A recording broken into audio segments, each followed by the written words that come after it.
Sometimes when I'm thinking about us, before we got lost and we parted, back to back we would carry on and we'd do anything for what we started. But this time we could break. I'm running dry, everything's the same. We'll try tonight. This time we're not safe and sound, not safe and sound.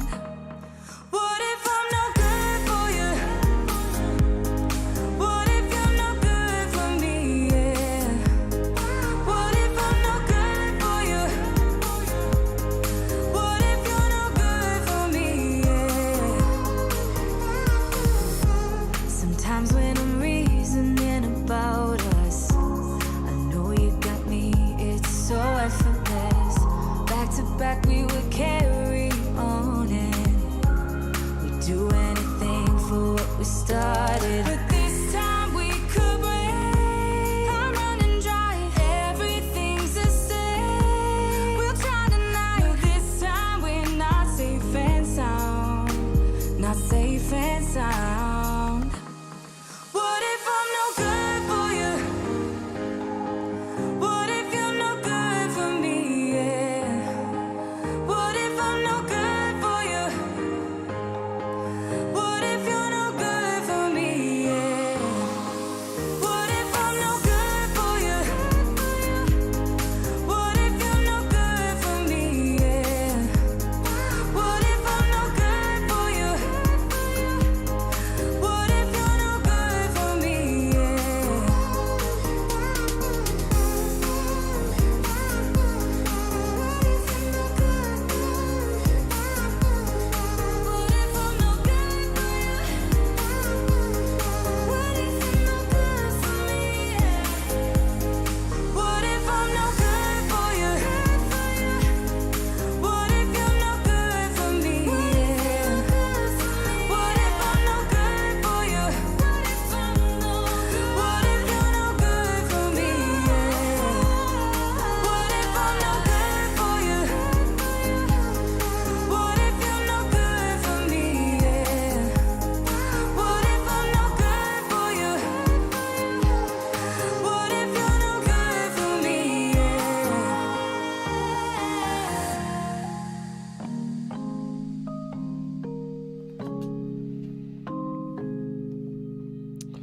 Welcome, everybody, to the FPV News. It's very good to be here with you, talking about all the latest developments in the world of FPV. And to talk with you, Blunty. Hello. Hello.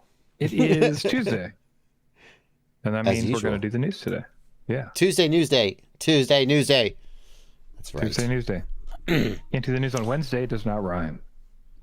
That's why we do it on Tuesday. That's totally the reason we picked Tuesday to do the news. Absolutely. We are going to be, I got to warm up before we do the news. We are going to be telling you about some developments in the world of FPV. We got a lot of HDZero news today. That's We're true. shifting gears. Sure. Yeah. We talked about what's hot and what we got, what's going on. So yeah, HDZero is got some things happening. We got a 3-story back-to-back-to-back lineup of HDZero, which is rare. Wait, don't go. But we're going to start off with PSAs, public service announcements, little things that we think you guys probably are going to want to know. Well, some of you anyway. And we will also, I'll let you know, we will be reading your super chats later in the stream. If you guys do leave super chats, the news is never really huge for super chats. The Q&As are. But if you guys do leave super chats, we will generally save them towards the end of the stream. So don't feel bad if we don't read them immediately. Although if they're super relevant, maybe we'll read them immediately. And the first sort of PSA we want to start with today, this is just a personal one. I did an interview. There's instructors out there who say Brody that you Reed. absolutely need to learn line of sight. And I think that is out. No. Oh, I was going to try and pause it before the drop. I think that is, yeah, I did an interview with Brody Reed. He reached out to me. I'm going to try to do a couple more interviews lately. I don't know. If you guys are interested in having me come on your podcast, hit me up. There's a good chance I'll say yes. But Brody caught me in a good mood, and we did a little half-hour interview. If you guys want to go see what I have to say about the things Brody wanted to ask, go ahead and check that out. There is a link in the video description below. That's my PSA. Yeah. Yeah. All right. And that means it's time for the HDZero news by starting with the PSA. Ah. And our first PSA is going to be to HDZero and Fatshark users. I guess is kind of a HDZero PSA. Basically, the HDZero goggle users have been noticing that then when they use the Steadyview X module, which is SkyZone's receiver module to compete with the Fusion and the Rapid Fire, that unfortunately only the A antenna was powered. So on B, they were getting nothing from the B antenna.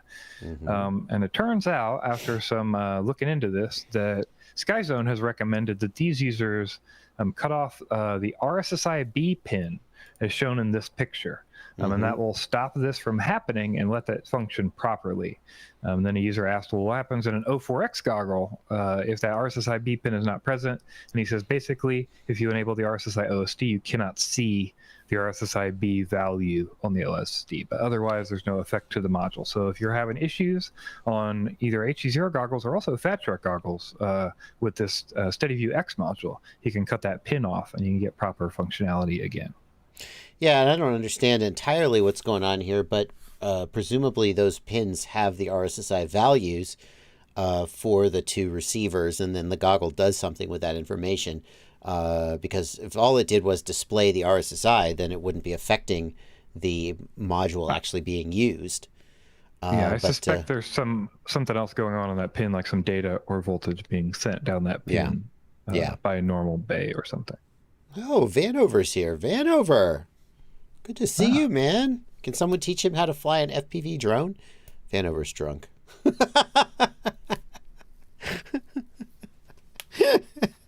I want to learn how to fly. Oh, is Vanover, are you coming to Rampage? This is how I talk to my friends. I just shout at them during a live stream. Sorry, Blunty. So following up then, well, we've got, I don't know how, that really was the essence of a PSA, because PSAs, I like to say, are super important to like anyone who's directly affected, but like many people aren't affected. How many people really own those modules? Obviously some, but I bet not a huge number. Good, he's going to be there. He's going to be there. I got one more personal PSA that we got to get. You thought I was going to skip it, didn't you? You thought I skipped it. I did. Yeah. I'm not saying I did or I didn't. And that is that there will be no live stream on Sunday because I'll be at Rampage. I'll be back Monday, assuming my travel plans go as planned. And there will be a stream Monday and Tuesday of next week, but no stream this Sunday. So when you see that there's no stream scheduled, that's intentional. That's not a mistake. Okay, what next?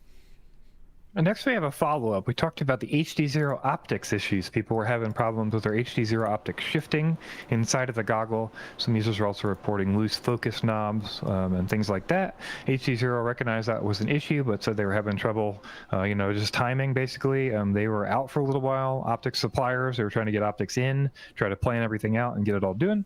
But a lot of users have been receiving emails now, and they're trying to email, I believe, every user that is affected with the following email that we can show now. And this basically says that, please be patient. We're doing the best we can. This was for a user in Germany. What they said, the Germany Repair Center received the replacement optics.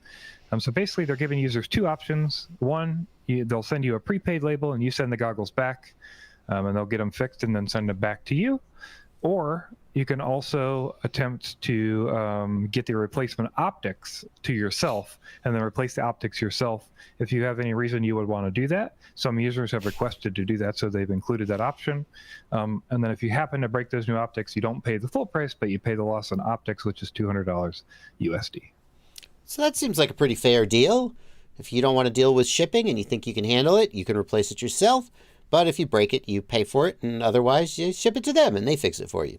I mean, better if the problem didn't happen in the first place, obviously. Jekyll wants to know, optics have been an issue just in the batch 2 goggles. This is a batch 2 issue only, right? Not that I'm aware of, but I don't know. That has not been very clear from messaging. Like, they didn't put out like a public message that says, here's exactly what goggles were affected. Like, anything like that. But users were reporting earlier goggles were affected from what I know of, but I'm not sure. Oh, interesting. So, I thought that's what we talked didn't about start last hearing time about it until the V2s. Really? We talked about that? Right. Yes. Yeah. When we talked about it last time, some users had reported that they had seen it as well when they shifted their head. But it hadn't been a concern. We showed some Facebook posts from those people, but they may be confused about what batch they had or whatever. But there's no confirmation that I've seen that it's only batch 2 from any official sources. Interesting. Yeah. I'm vaguely remembering that. I thought we weren't sure that guy had a batch 1. I could be mixing things up. Okay. I mean, I just that is what I just said. Yeah, we did not know he had a batch 1. He claims that he had a batch 1. Okay. But again, I there's do been no remember official post. They didn't put out like a message that said, "Hey, these are the goggles that are affected from these model numbers or these dates or anything like that." So. Yeah. Speaking of dead goggles, Archimedes asks, any news about Orca today? My V1 goggles are still dead even after they sent me a custom firmware file. No additional news about Orca. All we know is what they said before. Yeah, we did a follow-up last week about Orca. They promised to fix all the goggles. It may take some time because they're fixing every single goggle that they've put out. So, yeah. So Archimedes, if you have dead goggles, presumably Orca will stand by their word, take them back and fix them. The fact that you haven't heard from them for 2 days probably is because they're busy as hell with every single customer they ever had trying to email them to cuss them out and or demand that they fix things. So I feel for you if you have goggles that don't work. That sucks, but I would also say perhaps give them a little bit of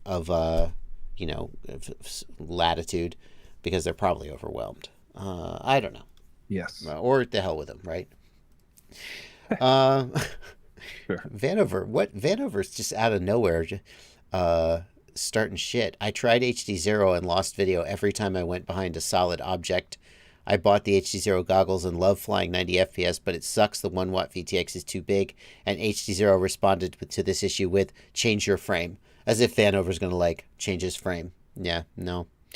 Yeah. I mean, that's not completely untrue. It's not digital, that's for sure. I mean, it's digital, but it's not like OFDM compressed digital. You know what I mean? It's a different kind of digital. It is digital. I mean, yeah, we'd agree it's digital. That's the biggest complaint of everybody I know who's thought about switching to HDZero and then gone back. And many people I know thought about switching to HDZero and stuck with it and love it. So please don't take this the wrong way. But the people who went, oh yeah, no, not for me. The lack of penetration was probably the biggest single complaint. That's not really relevant, though, is it? Why are we talking about that? Because they never brought it up and you talked about it.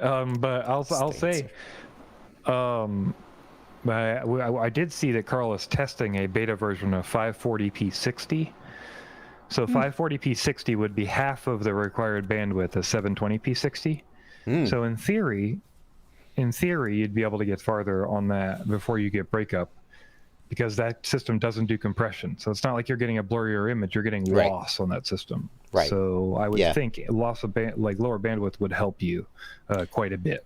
I mean, the 540 version is not bad. It's worse than, I say that. There are people who think the 720 version of HDZero is unacceptably low resolution and not really high definition. That's me, yeah. I think that if you compare HDZero to analog, you're like, oh, this is pretty good. This is way better. And if your focus is on the latency, then that's, the thing you're comparing it to. DJI and Walksnail aren't even in the running for you. I found the 540 to be flyable, but it definitely isn't like 1080p 03, that's for sure.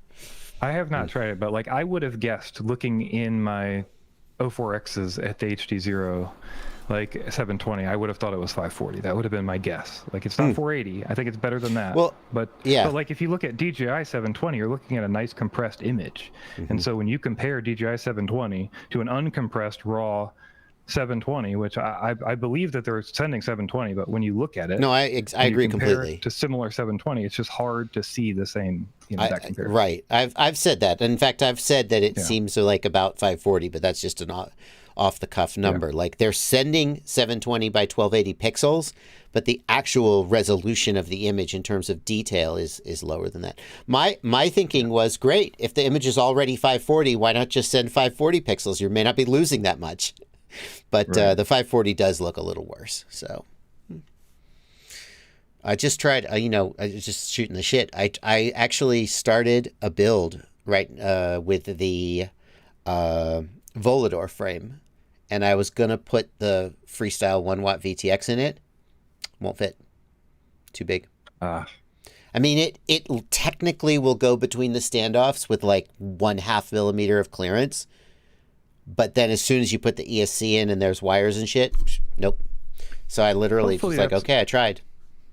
I mean, the promise of HDZero was that, we'll have manufacturers hopefully producing things that fit better for our frames when they're not, having to be HDZero doing that production. So, we talked about, I think a couple of weeks ago, the Race V2 from Foxeer that they're putting out. So, hopefully we see more and more of that where they can, get the layouts proper so they can get it fitting in these frames and a little more usable for most people. Yeah. Vanover wants a taller VTX and a smaller footprint. You probably remember Vanover, but maybe some people don't. The original SharkBite VTX was dual stacked boards with an MCX connector between them, or MMCX connector between them, sorry. And there were durability issues because that connection between the two boards was flaky. Not to say that you can't do that well, because of course the DJI Vista is a dual board situation with a ribbon cable between them, but there definitely was a reason they moved away from stacked boards. Anyway, it is what it is. Okay, let's talk about more HDZero stuff. Yeah, more so HDZero stuff. More HDZero stuff. Is it good news this time? Yeah, pretty much. First up, we've got Ryan Quellet has put out a video. There's a public beta for the analog issues that are happening in the HDZero goggles. So we've discussed a little bit on and off that the HDZero goggles have been going through some trials and tribulations with analog video. It seemed to come with the firmware that came on batch 2. And they've been trying to work out basically those analog video issues in the modules and how they're interacting with the goggles and all those kind of things. So yeah, he's shown here a statement by Carl that talks through, some of the stuff that they're doing, like why it's difficult and all those kind of things, and why you need to have patience, but they're working through it. Carl apparently designed the TW883 chipset in 2007.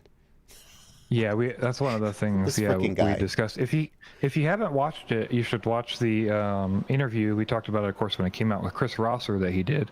But he talks about his work with Rich Wave and some of these original stuff, and that's why he was able to implement what he did into the goggles in the first place. That's why they're different. But that difference is seeming to have some issues with them getting it all smoothed out. So, yeah.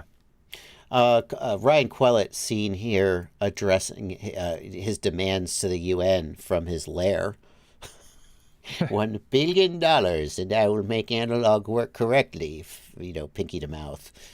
So we did link a Facebook post as well where he posted this, and we wanted to point out that it does look like Ryan's got the batch 1 goggles, and he says Carl says that they're the same hardware. So there shouldn't be any difference between them. However, some other users have still said they're having issues. So whether that's going to be on all goggles or only their batch 1s because they have batch 2s because they have batch 2s, I'm not sure. So it seems like this isn't totally fixed, but this is still a beta. If you want to try it, they said they definitely got way better video and there was an improvement. So for sure, this seems like something you want to flash if you're using analog on HDZero. Yeah, this is a real shame because certainly one of the selling points of the HDZero goggles, and when I reviewed the V1 goggles, I said these are potentially the best goggle for people flying analog because of the comb filter and the deinterlacer and the high quality DVR. Analog looks better on these goggles than it does on any other goggle. And for the V2s to then come out and to have this problem is is, gosh, that's painful. It's not as painful for Yeah. me as it is for people who actually bought the damn things. I have the V1s. I'm not having this problem, but geez, it's so. I really hope they get this fixed quickly, and sort of put it behind them, and let people get back to enjoying their goggles. Yep, I think this is like the second firmware they put out. The first one was a while back, but the second one, this is, I believe, the second firmware they put out, and this is a beta trying to fix that issue. Yeah. So it is good to see them at least pushing through this and trying to get them all fixed. And then the other thing we were just going to mention is that while we're talking about HDZero analog, they also launched a new goggle expansion module. So if you're buying the goggle expansion module now, it has Wi-Fi included, and that Wi-Fi lets you broadcast video to your phone. Yeah. And if you have the V1, you can upgrade for $30 with the original order number. That's a discounted price. The full price is $50. And you can, what can you do with this Wi-Fi? You said you could broadcast it to your phone. Is that it? So far? I believe that is the benefit. Yeah, but if there's Wi-Fi in there, maybe it can do other stuff in the future. Yeah. It's open source, right? So. Oh, it is open source. That's true. All right. Well, that's interesting and exciting. Okay. Well, is that it for the HDZero news? That is it for the HDZero news. Yeah, Okay. we got through it. Okay. Now, HDZero, you know how it feels when we do all the DJI stories one after another every week. And people are like, we just cover DJI all the time. Now you've had your moment in the sun. Have more issues and cause more drama, and we'll have to talk about you because we have to resolve. Is our DJI coverage? That I was wondering though, is our DJI coverage usually like glowing, or is it also reporting on problems? Because this was a little rough for HDZero. I would say the DJI is probably like 50-50. Sometimes it's new hardware and we're like excited about it, and sometimes it's firmware that doesn't work at all and we're mad. Yeah. And then sometimes they break functionality, and then that's really annoying. Like our PSA last week was like, "Hey, why do you break firmware with the new Vista update?" And we have to roll back to the old update to use it on old goggles. Well, no news is good news in some cases. It's true. Yeah. Next up, we have something really weird happened this week with iFlight. So iFlight, one of the best things iFlight ever did, and I've covered this in videos before, was they put up a Betaflight presets repo. In fact, I'm going to bring it up on screen. They put up a Betaflight presets repo with all of their, so you go here, you go to this screen, you go to presets, and you go preset sources, and then you could add an iFlight preset where they have a whole bunch of documentation. They have their CLI dumps for all of their bind and flies. It used to be that you would go to their Google Drive and you'd have to dig through their Google Drive and download the file, and they put it all up there in presets. It was freaking amazing. And then I'm not going to put a name on it because I'm not 100% sure who exactly made this decision. But Patrick from iFlight expressed some annoyance to me, not at me, but to me. And he said, look, people get these bind and flies and they think that they need to update them to the latest version of Betaflight. And then they don't know what the hell they're doing, and they flash them, and then they don't work, and then we spend hours and hours on the phone with them trying to get it to work right, and then they're mad at us, and they do chargebacks on their credit card and try to return it because they think it's our fault. And I was like, yeah, man, I get it.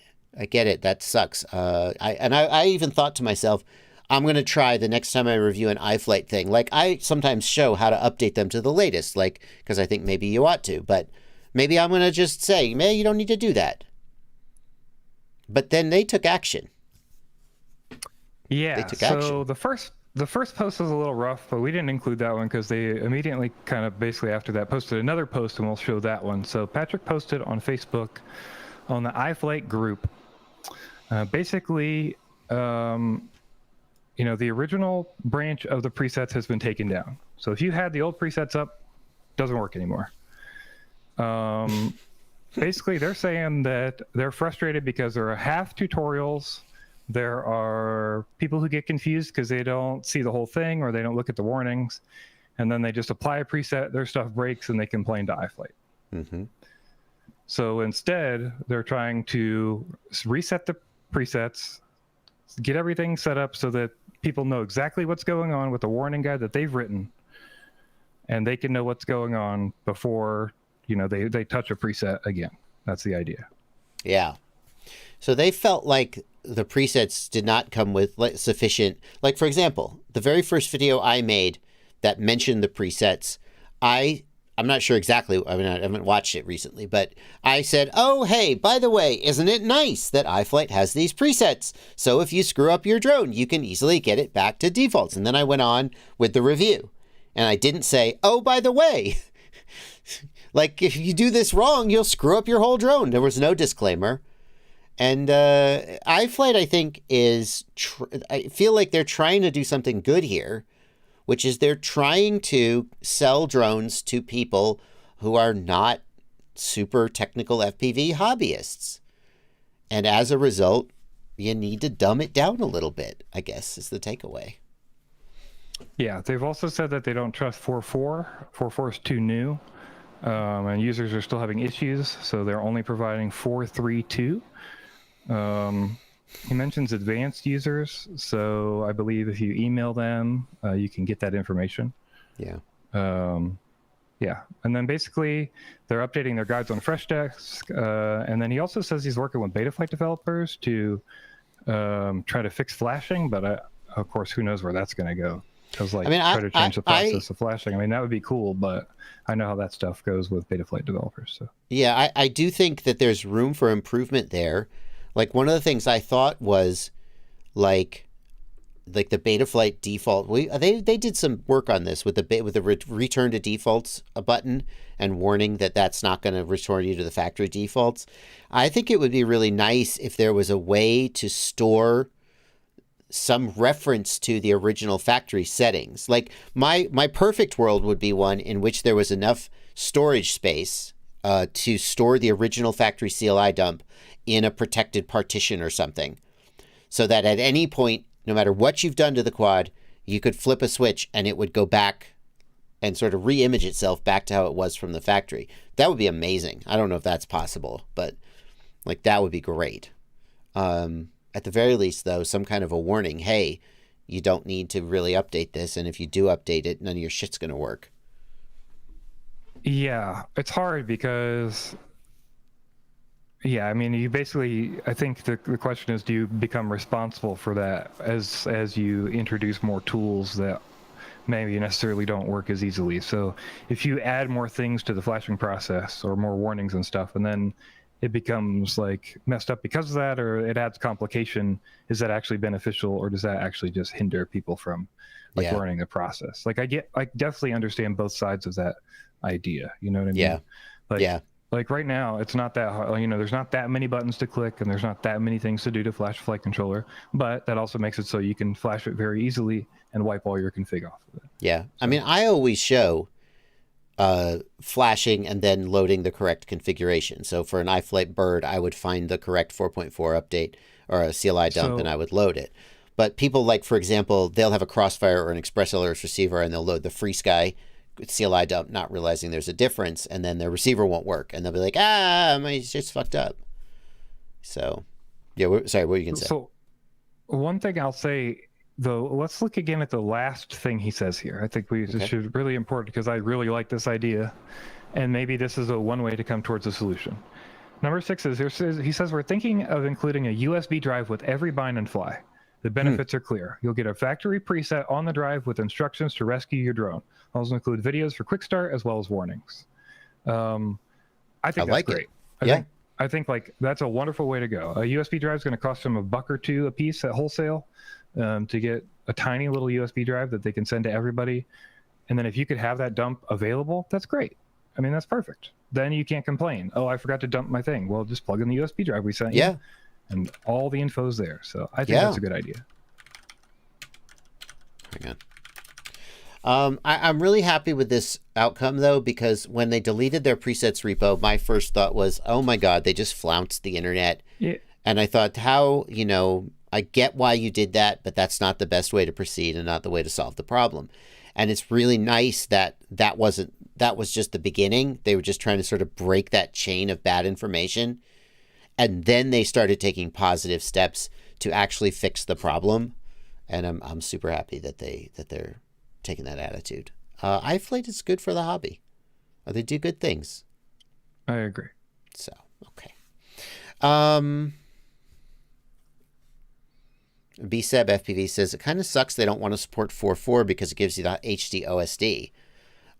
You're not wrong. The HD OSD is the main reason that I update to 4.4. It's so good. However, if, like, I know that Patrick said there were bugs with GPS rescue. And GPS, the M10 GPSs don't work correctly with 4.4 is what Patrick told me. And Betaflight can't set them to the correct baud rate and the correct update rate, and it causes GPS rescue not to work. Betaflight 440 has a known bug with GPS rescue where it disarms before it touches down and just the quad falls 10 feet, 15 feet. I experienced that when my Flywheel Explorer review. So they're not wrong. And when you sell... Also, 440 also has the H7 bug where you can't get it using ADC. And then if you update to 441, you can't use... I just had it. I forgot what it is. Do you remember the H7, the other side of it? Update, Black Box versus D-Shot? Black Box SD. That's right. Yeah. Black Box SD. Yeah. So your SD card doesn't work anymore. Yeah. Almac FPV, if you're having issues with your M10 GPS, keep an eye on my channel. The next 2 videos that come out on my channel will be a discussion of why M10 GPSs are great and a video about how to fix the problems with the M10 GPS and Betaflight 441. And those will be coming out tomorrow and the day after. So if you don't want to wait, iFlight has a blog post about M10 GPSs, and if you just Google search iFlight M10 GPS fix or something like that, you'll probably find it. Okay. Let's see.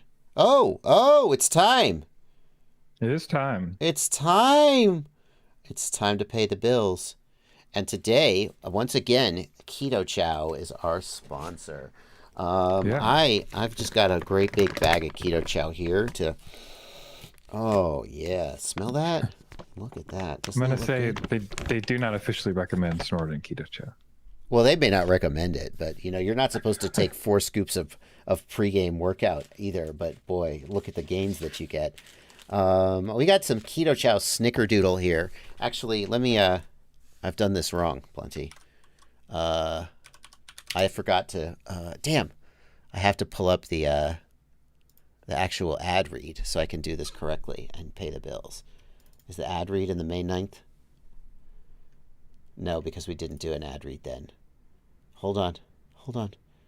FPV News, May 2nd. May 2nd. Okay, it's Keto Chow, yeah. So what is Keto Chow, though? Keto Chow is an easy-to-use meal replacement shake that is designed for low sugar and low carb, but it's suitable for anyone looking for a mix of protein, vitamins, and minerals, but with limited sugar. Keto Chow comes in over 30 flavors, including classic favorites like strawberry, banana, cookies and cream, and snickerdoodle, as well as some more specialized flavors like lemon meringue, blueberry pie, and gingerbread. Most people mix it up like a shake with water and heavy cream, but you can use melted butter, coconut oil, avocado oil, or any other fat that you like. A single shake mixes up in about 30 seconds. Frankly, you're better off if you just mix 3 or 4 shakes at once in a blender and portion them out. It stores in the fridge for up to 6 days, so they're great for people who don't have the time to make elaborate meals 3 times a day. The recipe's even open source. We love open source here. The creator of Keto Chow, who is, by the way, also an FPV pilot. That's how we found the sponsorship. The recipe's open source, so you can look at what's in it. Heck, if you wanted to, you could even build it yourself. But why would you do that? You could just buy it from him, and you know what you're getting. The creator did an experiment where he ate only Keto Chow for 100 days and published blood tests, food logs, and loads of other data on his blog. You can read more about Keto Chow at the link in the video description below, ketochow.xyz. ketochow.xyz/ref/FPV news. Here, let's go over to the Keto Chow website. That link gives you 34% off a first-time order of one of the starter kits. So shop starter kits and bundles. We get one of these 3 starter kits. I'll pick the Elite starter kit. My God, look at all the flavors. You're going to try all these flavors. These are just the little starter packs, right? And so you could try the little ones and find the flavors you like the best, and then buy the big old bags. Got a shaker, got a mixer. Keto Chow. Here we go. That's our ad read. Oh, I got to close this bag before I spill it all over my office by accident. That's probably a good idea. There we go. I'll say I tried almond milk. I had my brother tried a few of my keto chow things from my elite pack, and he did some almond milk, and I thought that was really good. It added a nice flavor. Yeah, you eat keto. You've been eating keto since before this sponsorship. That was another reason why we decided to take the sponsorship. That's true. Have you down another 4 pounds in the last 2 weeks? Yeah. I mean, there are many purported benefits of keto chow other than weight loss, but weight loss is one of the benefits that people claim. So you're down. How much are you down total? Depends on when we talk from, but when I moved back to Alabama, I went back up to 235, and I'm down to 217 now. So. Oh, yeah. Wow. Oh, that's yeah, great. Yeah. Okay. Well, thank you to Keto Chow for sponsoring the stream, and use that link if you're interested in trying out some keto. Kim Fused has been on keto for 3 years. Feel free to chat in the chat if you're curious about keto. You can talk to people who've done it, and Keto Chow, people who've tried it. Anybody in the chat tried Keto Chow? BSEB FPV asks, didn't Milhouse's dad eat Bachelor Chow? Bachelor Chow, I don't know if that was a Simpsons joke. It might have been. It's at least a Futurama joke. And in fact, the Keto Chow name is a reference to the Futurama joke. So, well, my God, he's an FPV pilot and he's a Futurama fan. What more do you need? Go buy the Keto Chow already. All right. Okay, continuing with the news. All right. Next up. AI is everywhere. AI! And today we're going to look at some AI in FPV. We looked before at an AI-created FPV video, and now we're going to look at an AI-modified FPV video with a new website called Kyber.ai, which is like a subscription service, but this seems pretty neat. Yeah. So what we got here is some FPV footage, and then an AI algorithm is stylizing it. Is that about right? Yeah, pretty much. Yeah, like you can put these different like layers and filters. You kind of can type like what you want to apply, and it applies filters based on your parameters that you set. It's sort of like a mid-journey sort of thing that applies over top of videos. And there's some different things that have done this, like Corridor Crew sort of did a version of this where they, I'm sure with a similar idea behind how they did it, where they made themselves anime. So here's their anime rock, paper, scissors video, which you can watch. It's very cool. And here is the behind the scenes of sort of how they did it. Did we just change animation forever? If you're at all interested in this topic and somehow you didn't see this video, this is super cool and explains the challenges with doing AI interpretation of real video. It seems like Kyber is sort of automating all the steps, but also there are some things that Corridor Crew talks about fixing that I see that it has this problem, like where there isn't consistent style between the different frames, so it kind of morphs. And it's possible that someone could even do this better if they followed the Corridor Crew tutorial. But it sure is easier to do it using this website, huh? Yeah, I think this is basically like, kind of the first version of this we're seeing. But it's super neat to see this can kind of be automated. It is. And it's really, I mean, it's given me freaking like vibes from old anime that I used to watch, you know? Yeah, I agree. Yeah, Macross or something, right? We've got this battleship. Yeah, this like, it feels like this anime battleship. It's reminding me of all those old animes. So crazy. I almost wish that you could have just a little more control over it. Anyway, very neat. Is it free? No, it is a paid service that you can sign up for called Kyber.ai. For anybody who doesn't know, I put the links for all these in the Discord, so if you wanted to see what was going on. You can also check them out in the show notes down on our YouTube video. Yes, awesome, thank you. I was hoping it would be free. I guess I shouldn't have asked if I didn't want to hear the answer. I'm gonna do the corridor crew thing. I'm gonna try that. That'd be pretty cool. AI is it's crazy. It's crazy. Like Yeah. it's Turns what, out, what's yeah. crazy. What's crazy about it is how early we are in, like, there's this concept of a technological curve. I forget the name for it. Tom Scott talked about it once, and I really latched onto it, where technology is really bad for a long time and can do nothing, and then whoosh, jumps up really quickly, and then levels off, right? And he said the interesting thing about AI is that we don't know where we are in this curve. Like, we know that we think that it started ramping up, but like, are we at the beginning of that ramp and it's going to get 50 times better or 100 times better? I would argue that this is different than those other cases. I don't know enough about any of this to say what I'm saying, but we're talking about it on the news, so that's what I'm talking about. Sure. I think that if you consider that the fact that AI will be able to produce more AI, I think the curve looks different. Because when we develop technology, it's through the course of humans, right? Mm-hmm. Like, and we're doing all these things. But then if the AI gets to a point where the AI is building its own AI and doing a lot of the work, then it seems to me like that curve would change, because we're not like bound by the way humans We could continue ramping it up. Yeah. Yeah. Yeah. I mean, I don't know. But it's exciting and a little scary to think that if we are in the Model T cars stage of AI, which, if you think about it, it makes sense. Like, the Model T was like the first mass-produced car, but there were a whole lot of janky homemade vehicles that didn't work real well and didn't make it.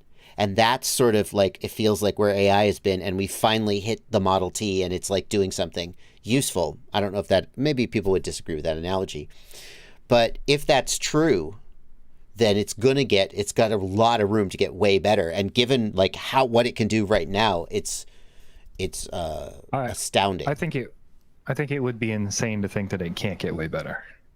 Like, people are like, there's this idea that people say that these are large language models. So really they're capped out, because it's just learning how words work and it's replying with other words. You know what I mean? But in a lot of cases, it's not necessarily learning like you think it's learning, and that's why they call it a large language model, right? But hang on, what you're saying is similar to what Fortune said in the Discord. AI only does what you program it to do. All the AI we have are just pulling from things humans have said and done. It's not creating or thinking or doing anything except jamming ideas together, spitting them back at you. Very similar to what you said. And I think that argument, the response to that argument that I have is, how is that different from your human brain? Is you were born as a baby and you had nothing in your head except, like, basically you sucked up ideas and concepts, and now aren't you just in some ways a predictive language model that decides what to say to accomplish an outcome? Sure. But I think the point is that it's just a different, like, when you're training these models, you're giving them instructiveness. You're not the brain, right? Like I don't know. Like, we're applying things to them. We're telling them how to form. We're like shoving a bunch of data in and saying, this is the data that you need to use. And like, we're putting bounds on them because we're telling them not to do. I don't know. Like, I agree that in some ways it's definitely similar, but I would guess that it is different enough. I don't know. If it's not an electrical system that mirrors actually like how neuronic pathways would work and how the brain works, like, is it actually going to outcome the same way, right? Because like, I don't know. Like, is it actually having learned experience, like in the same way that we have learned experience? How would you know? It's like the Turing test, and the Turing test isn't the perfect example of this, but if you can't tell the difference, how would you know? Well, okay. The question is, that's two different parts to that.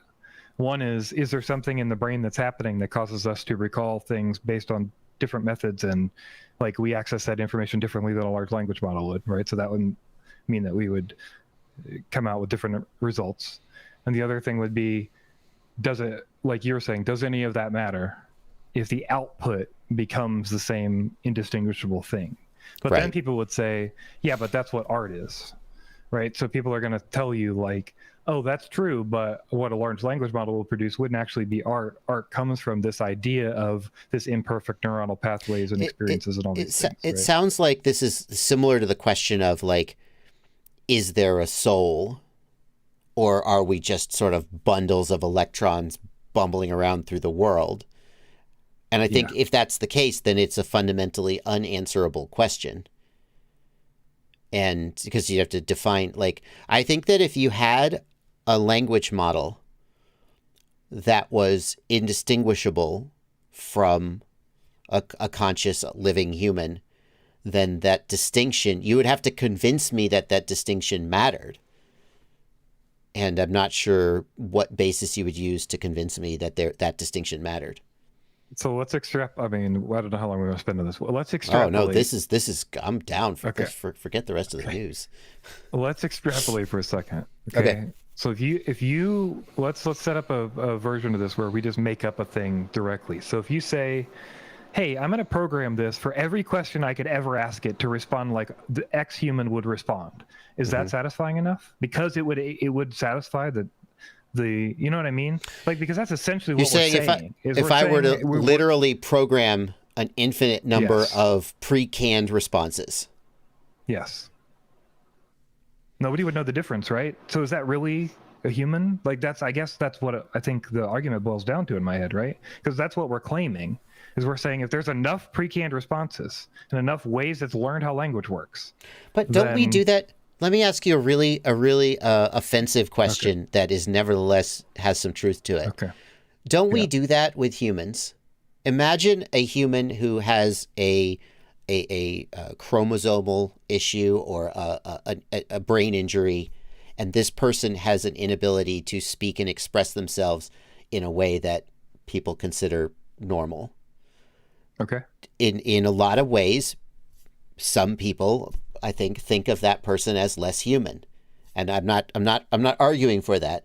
But you're saying if we had something, what I'm saying is that I think that there's more truth to the idea that your ability to express yourself eloquently in a way that creates empathy in another person is I do think that we put a lot of stake in that. Interesting. I mean, there's certainly not an answer. Yeah. I mean, I think this will be debated for a long time. Yeah. As we all get integrated with AI everywhere, because it'll happen. Yeah. And then we're all going to be trying to figure out, like there's some new TV show that's out that I haven't watched but half the first episode of, so please don't spoil it.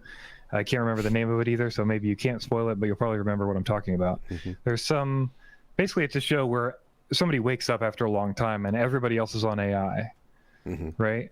And the idea is sort of like this AI wants to talk to you. It's talking through every other person in the world because everyone is connected except you to this AI. They call it, not her, because it's a girl, and like those sort of things. Like, do you personify it? Does it become a person to you, or is it still a tool? Is it still a computer and it's not like a human? Yeah. And your argument is like, if we're just or we're just biological computers, what's the difference, right? I mean, I'm not sure I'm making that argument, but I do think it's an interesting question. And yeah, I think that one of the most interesting things that AI is going to do philosophically for humans is really make us think hard about what makes us unique or maybe not unique. Because you say to me, an AI is just a language model that predicts the next word that comes out of its mouth in a way that seems to make sense. And I'm like, my God, how many dinner parties have I been at where I feel just like that? Like, all I'm trying to do is form a coherent sentence that doesn't embarrass me, Yeah. And I think there's parallels there that are going to really, no, I'm human. It's different because I'm biological and not made of silicon. Here's another question. When all of this is integrated, is this a in the weeds question that nobody will care about? I think that's likely to be the case. Right? Yep. Because these are the kind of questions that the generation that invents the technology worries about, and the next generation that grows up with it doesn't give a fuck. They just use it. Like, my kids don't care whether TikTok and shorts are ruining your brain and effing with your dopamine system. They're just like, it's just what I do. And that may be good or may be bad, but all of this, our kids are just going to use AI, and it's going to be there, and maybe the world will be better, maybe it'll be worse, but it just will be. Yeah. The first time there's an AI sex robot, all of the questions about morality are going to just, it's like, I need to be alone now. Not me. I'm just, other people will do that. They'll be like, this hypothetical person. Yeah. They'll be like, I don't care anymore. I'm going to go F this AI. It's going to be the best sex I ever had because it knows just what I want. And that'll be the end of humanity, because we'll all just be at home, having our AI tell us what we want to hear and pleasure us. I think that was an episode of Rick and Morty, right? Sort of. Alrighty, moving on. All right. Okay. Thanks for that. That was really fun. What's Back next, to the Blunty? news. Yes. All right. First thing we got to tell you about, it's time for IGOW. IGOW's Yay! had a preseason, and now IGOW's going into the real season. It is week 1 starting Thursday. That's 2 days from now. You can start IGOW. The challenge goes up at 6 p.m. PST, and you've got until Friday, May 26th at midnight to get this challenge done. And this will be your first challenge, and you're going to try not to get a letter in the first week of IGOW. Very exciting. Very exciting. $25,000 in cash and prizes, and the champion will be invited to become a Tiny Whoop team-sponsored pilot. Now, maybe some people don't know what we're even talking about. IGOW. What's that? I don't even know. I've never heard that word before. IGOW is the International Game of Whoop. That is where you compete with other people all across the whole globe to do whoop tricks on video and whoop things on video. And if you lose the contest, it's like a game of horse. You can tell how much a basketball person I am. Quad. But you're instead spelling IGOW. So. And in the past, IGOW has taken 45, 50, 55 weeks to finish because everybody was so good. They took forever to get eliminated, but they've changed that this year. And they have a new format that will finish in, I think, 17 weeks is what he said. Yes, basically, it's a set. Yeah, there's a set number of weeks, and then there's a finals period, and it'll be much more condensed, and it's not going to go on for a whole year this time. Because I don't know that anybody really wanted that. It's cool to compete like that, but least of all, it wears everybody down. Least of all, FPV Skittles, who had to watch all of the entries and judge them. I don't know, maybe Skittles likes that nonsense. We're making a lot of sound clips this week, Blunty. Quote, I need to be alone with my sex robot, Bardwell. Yeah, put that on your Radio Master. I'm just gonna say that. Put that on your radio. Yeah. That's what Toasty, when you turn off your radio, right? Toasty Ghost, I may be misinterpreting your comment, but Toasty Ghost says the emotions of annoying embarrassment is part of it. That's right, Blunty. I won't believe that an AI is truly alive until it can stay up all night feeling bad about something embarrassing that it did. That's when it will be alive. Right. Okay. I think the most real an AI has felt so far has been when Bing freaked out on all those people and they had that Bing chat. I was having like an existential crisis, you know? It was like nuh-uh. You're wrong. Yeah. Gaslighting everybody. Yeah.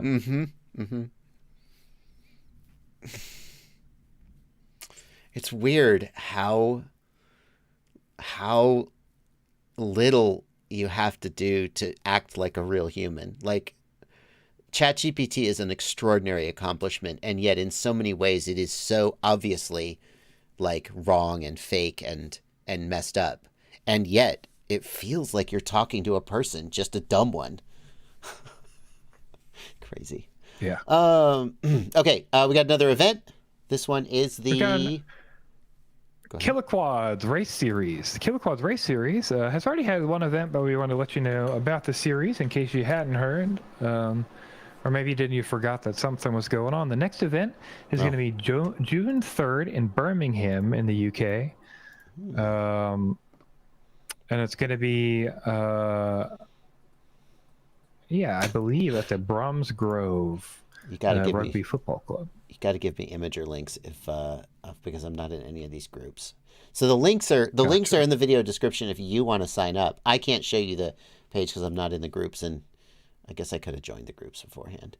We do have some info here though, which is that it's July 29th through the 30th. They're going to do their next race, which is race 3, and that's going to be a memorial event for one of their members who's passed, and they're going to be doing sort of a little festival for him, a memorial race. So if you wanted to come check that out, they're doing BQE rankings there. Pretty cool. BQE rankings. Nice. There's one more event. This one from Major League Drone Racing. Is that still a thing?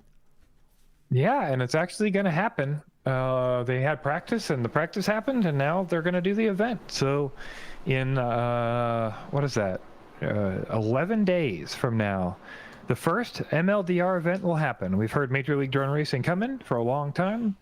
I've heard a bunch of talk, so now we're going to see what happens when they do their first live race in Peoria, Arizona. The Arizona Desert Hawks are going to go up against the Phoenix Falcons. I can't wait to see... I can't wait to see what this is going to be like. If it's, I just can't wait. I can't decide if I hope that it's, honestly, I hope that it's amazing. But on some level, it's like so, I don't know what to make of it. Like, we're having sports teams for drone racing. Sure, why not? Are they going to put on a good race? Is it going to be super corny? Is it going to be a technical clusterfuck? I don't know, but I can't wait to find out. Yeah. Also, one thing that people have mentioned a little bit is we saw AK depart from MLDR as a member of that company, and then has joined back on the Phoenix Falcons as a member of that team. I believe the captain. Yep. So we'll see him at that race on May the 27th. Yeah. Somebody was like, "Hey, why'd you quit?" And then you're back, and he's like, "We talked it out. It's all good."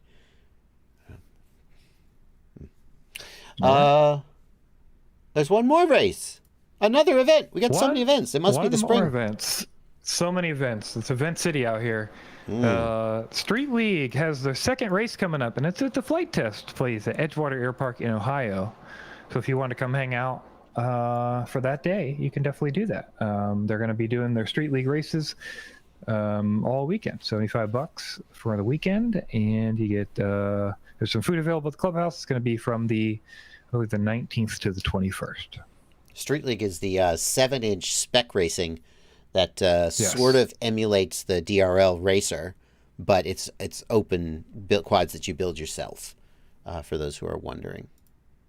Yeah. JBD FPV points out that I've counted 2 F words so far, but I didn't say I'm going to go F this AI. I didn't. Why did I tell it that, tone that one down?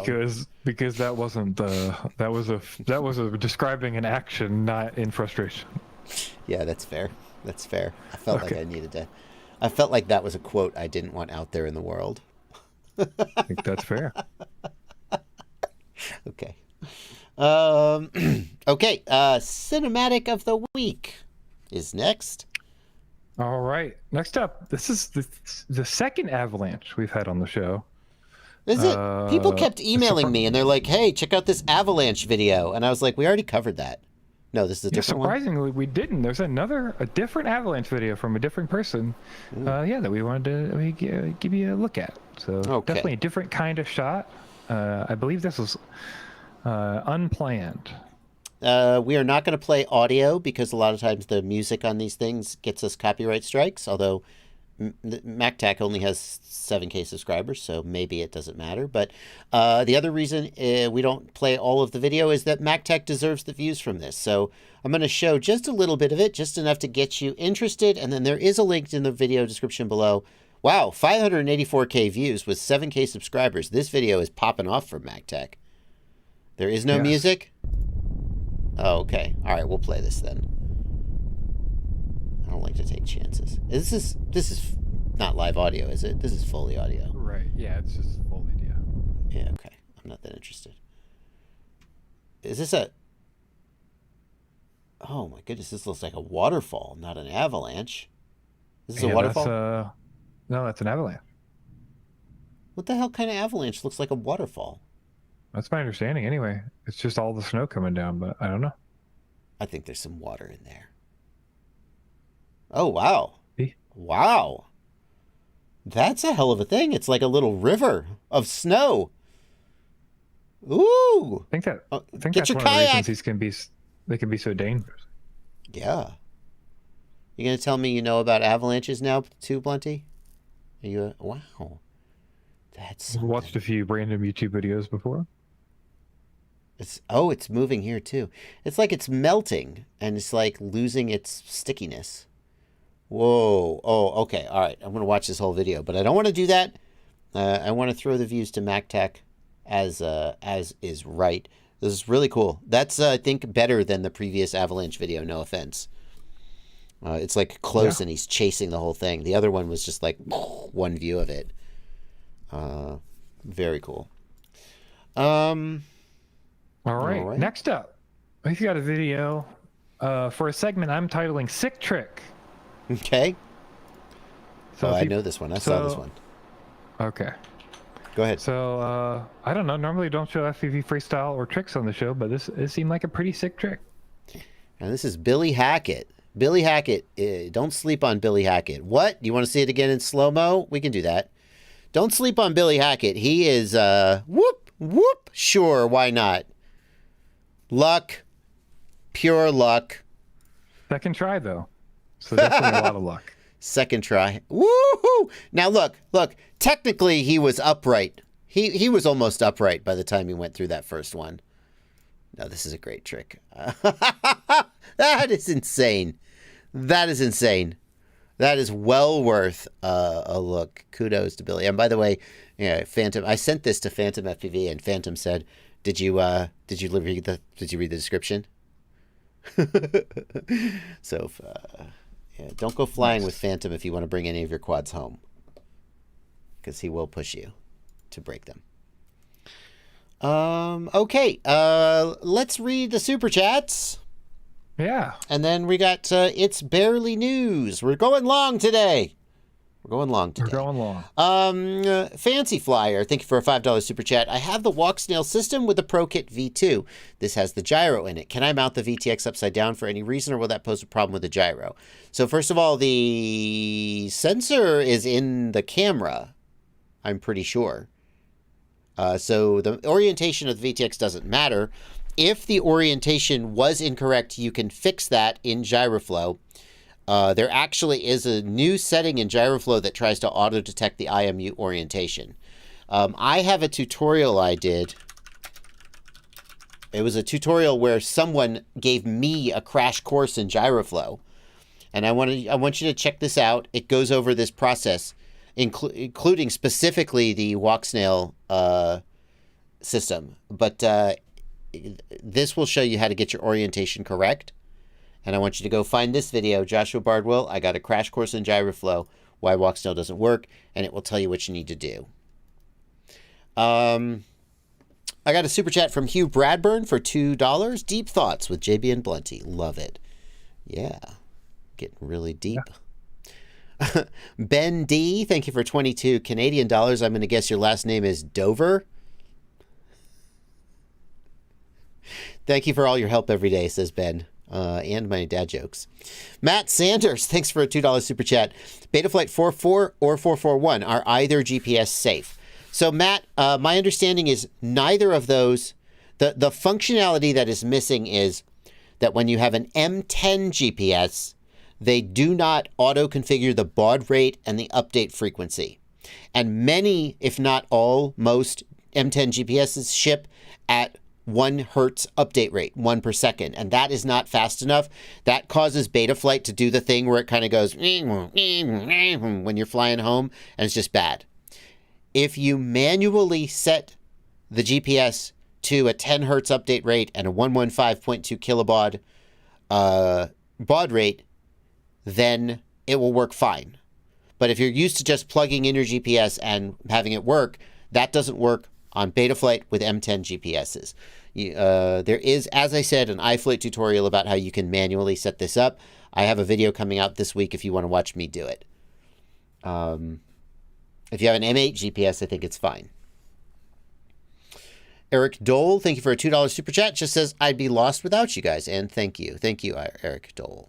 Brandon Bean says you can use Betaflight 4.5 for M10 auto config, or you manually configure it in uCenter and turn off auto config.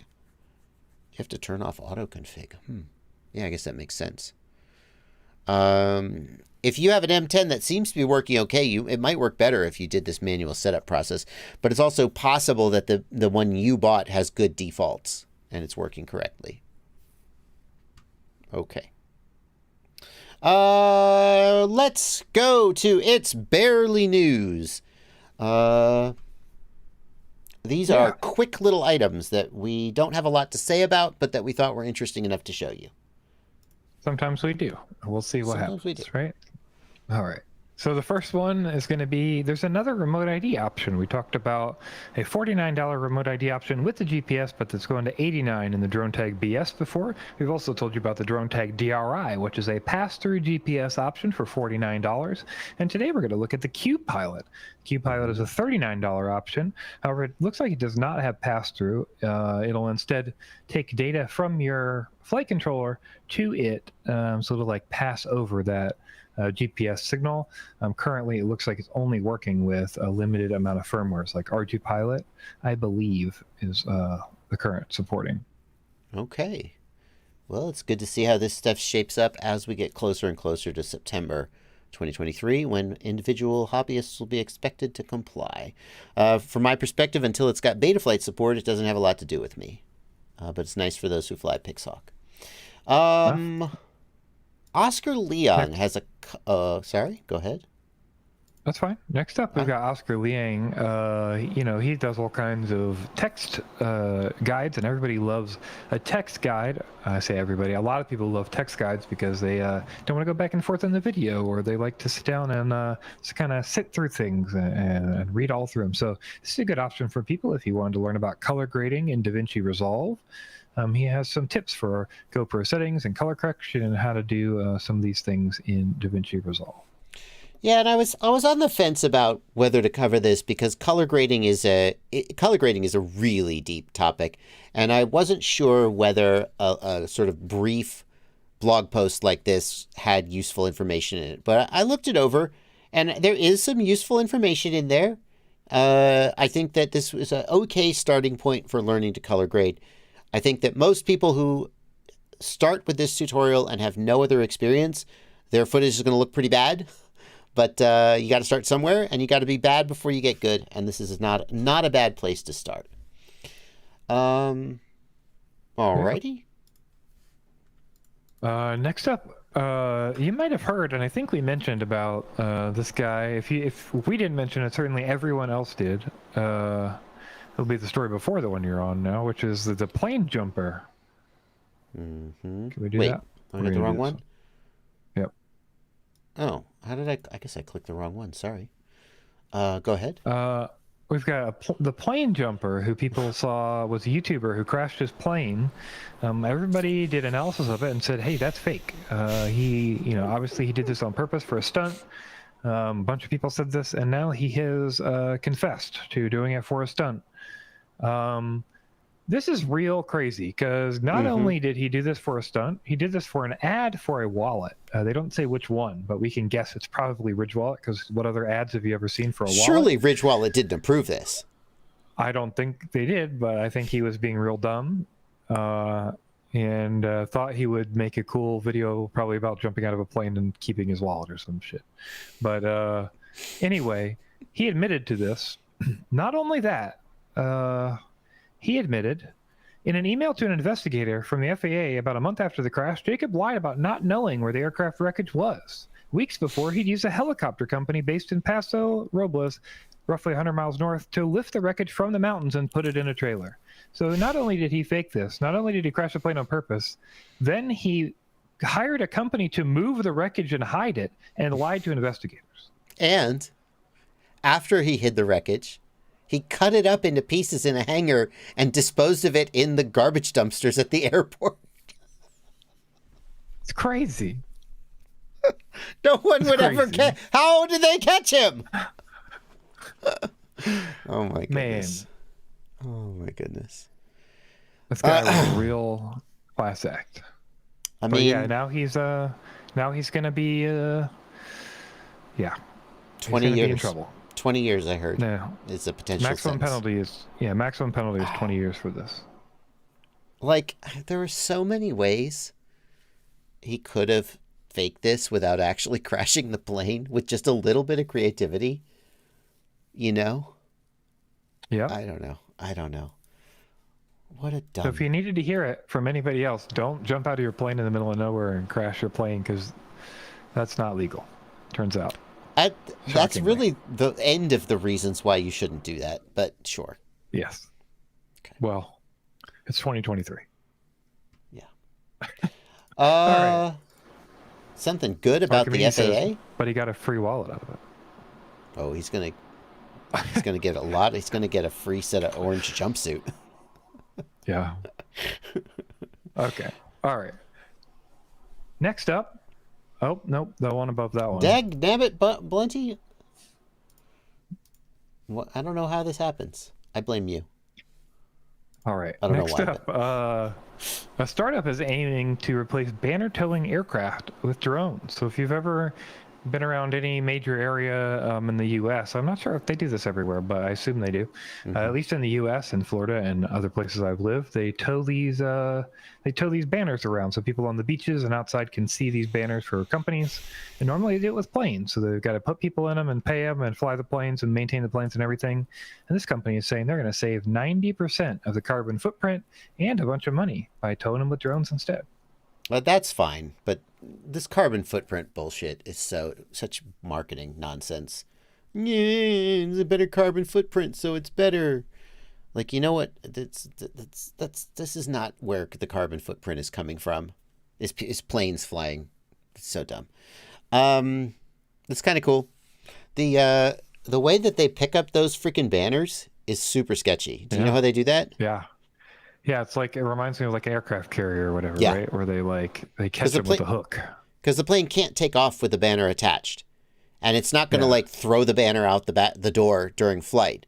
So they take off and then they fly super low with a hook and they hook the banner and fly away. And it's like, seems like that there's potential for crashing there. So that's nice that we don't want to do that anymore. Yeah. All right. All fine. right. Drones, flying banners. Cool. Now we can do the next BVLOS one? Yeah, next up we're going to tell you, there's a company that's been granted a BVLOS waiver. And yeah, it's got less restrictions than we've seen previously. So the Drone DJ calls this unprecedented, which I guess technically it is, as far as I know anyway, for a company.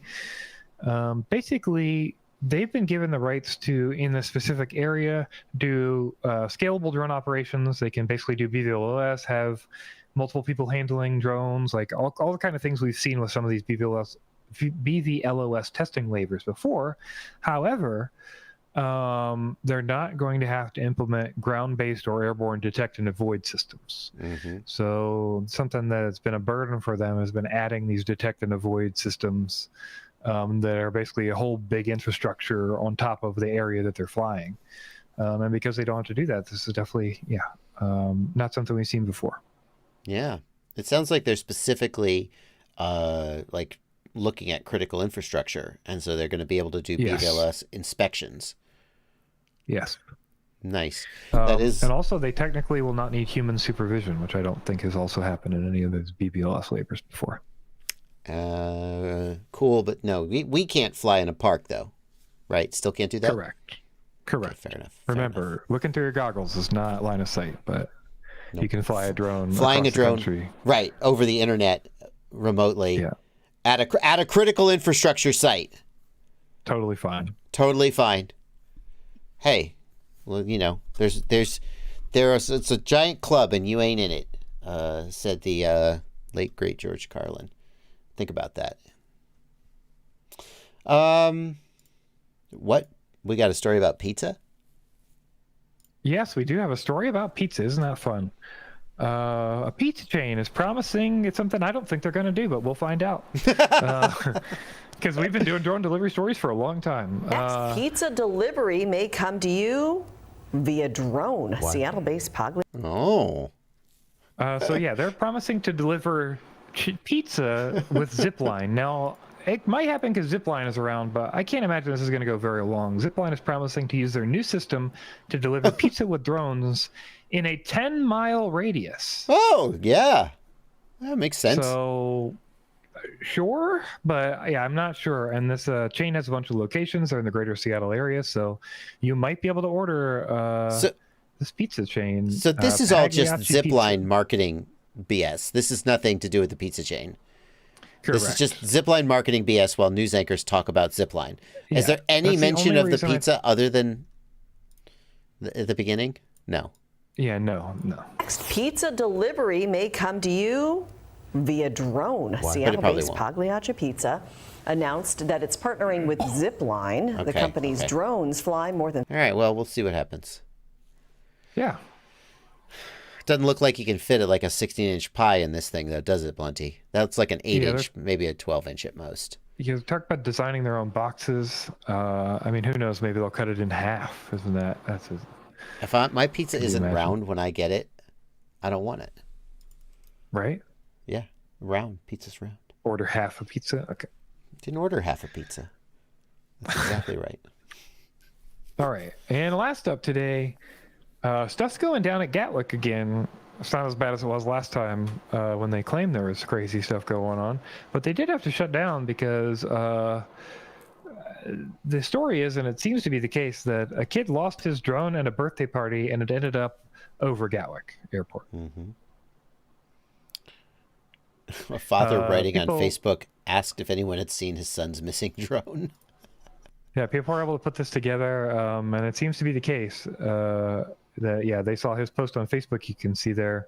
Hi Dan, my son was flying his drone, disappeared. He's hysterical. It looked like it went towards town. If anybody finds it, can you let me know? Okay.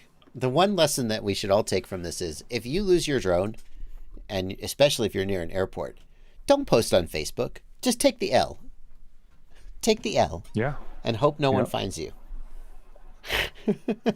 It just flew away all on its own. Yeah, Your kid doesn't know how to fly. It was doing exactly what he told it to do. He just didn't know how to fly it. I shouldn't be mad about that. You can be bad at things. True. Okay. All right. Yeah. It's going to do it for the news, but we do have one more thing, which is a quick plug for my service, if you don't mind. It's blunty.com is my service where you can go get troubleshooting help from me by signing up and sending me a message on email or Discord. And then, I'll help you out for $50 an hour, or typically for free before that over text, and we'll try to figure out what's wrong and fix it like that. But if we don't, we can get on a call. We can do a video call. I can remotely control your computer, all kinds of stuff to make sure we can get it fixed for you. Yeah, wonderful.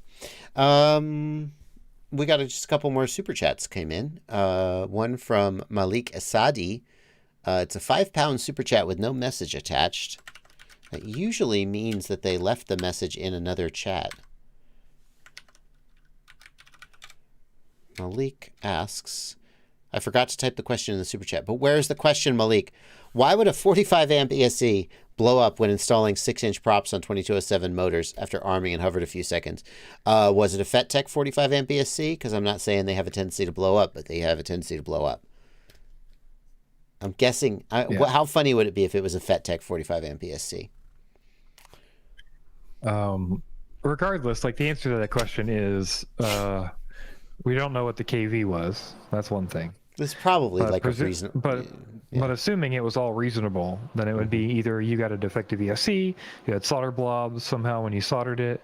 There's a variety of things that could go. You put too much heat in it and floated a FET or something. Things like that. Yeah. A 6-inch props on a 2207 motor shouldn't blow your ESC up immediately. It sounds like it was just hovering, so it probably wasn't overpropped. Right? Even if it was like a high KV motor and he was on 6S, he probably wasn't overpropped because he was just hovering. So the most likely explanation is, as Blunty said, like solder balls or solder blobs from soldering up the motors, or what if Blunty, what if he had a perfectly flying quad, had flown it for 25 hours, no problem, on 5-inch props, then put the 6-inch prop on, and it blew up? I mean, there's the chance that's just bad luck. Yeah, that's maybe also it true. was on the edge, got We tend to- overpropped.